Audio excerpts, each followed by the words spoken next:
मो पाखे रहा शारीरिक संपर्क रखिला एमती कि 3टा पिला भी नष्ट कला जबरदस्त नहीं कि नष्ट कला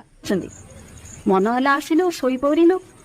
इच्छा है चली गलु तो तोर इच्छा है तू आसिलु आ मो शरीर को मन भरी उपभोग मध्य तू कलु आ सकाळु चली गलु आ मु तते बाहा कथा कहले तू मते कहूचु तू मो उल्लग्न वीडियो भाइराल कर देबु मते किछि दरकार नहीं मते केवल तू ही दरकार मते केवल जगन ही दरकार मु आज मीडिया सहयोग काहे नेली आगुर तो नौ नथिली कौन पे नेली मु न्याय पे नेली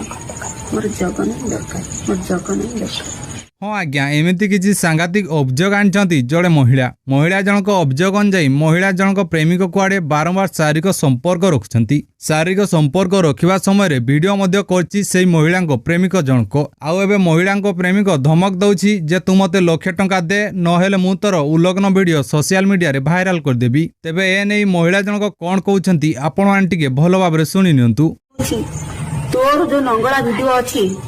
मु तो कति सब छाड़देवी समस्त छाड़ी तू यदि मोदी पैसा न पठेबी देह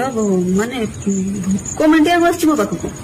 कौन जिते माने कौन मन हो भोक मेटिया राति हेले आउची भोक मेटी दउची सकाळ हेले छाड़ी पड़े जाय महिला जनक भल पाउची बोली कहिला जगन आ बाहा हबो बोली मध्य प्रतिश्रुति देला आ महिला जनक सह बारंबार शारीरिक संपर्क रखथिला जगन आ शारीरिक संपर्क रखिबा समय रे वीडियो मध्य से करथिला जगन एबे महिला जनक धमक दउची जे तू जदि मते लाख टंका न दबु मु तोर उल्लग्न वीडियो भाइराल कर देबी तेबे भल पाइबार छलना करी महिला को ब्लैकमेल करथुवा युवक मानकु केमितिका दंड अति आवश्यक आपनक मतामत कमेंट बॉक्स रे निश्चय दियंतु।